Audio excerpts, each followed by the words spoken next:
Hello, I'm Dr. Kieran Soda. In this video, I'll tell you all about the vitamins and supplements you should be taking in the first trimester. After this video, be sure to check out my next video, which is on diet.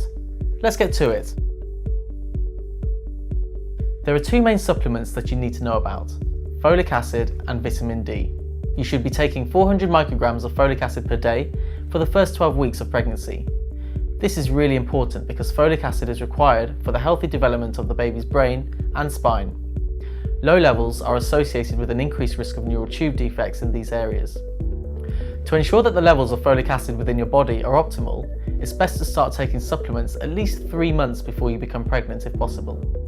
So if you're trying for a baby, now is a great time to start taking folic acid supplements. If you have any of these health conditions, then the amount of folic acid required is significantly higher at 5 milligrams per day.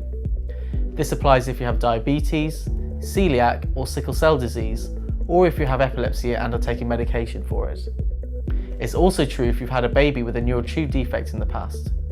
If you're not sure about how much you should be taking, then you should check this with your GP as early as possible. I also mentioned vitamin D earlier.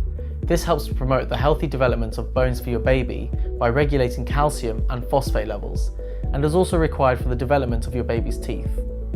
It is therefore recommended that you take 10 micrograms of vitamin D each day throughout pregnancy. This is also available from your local pharmacy. Women often ask me whether they should be taking other supplements, and the simple answer is no, provided you're eating a healthy diet, which I'll talk about in my next video. However, there are certain supplements you should avoid. Vitamin A supplements should be avoided, as high levels can cause liver problems for your baby and risk causing other birth defects. Finally, you should try to avoid any other medications during your pregnancy if possible. If you are taking any regular medication or want to start taking other supplements or medicines, then you should discuss this with your pharmacist, doctor or midwife first.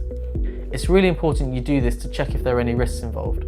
The same is true if you want to stop taking medications that you've been taking for some time. So that's all you need to know about vitamins and supplements in your first trimester. My next video is about diet, and you can click here to watch that. Remember, we've got loads of other videos on pregnancy, so hit subscribe and check them out.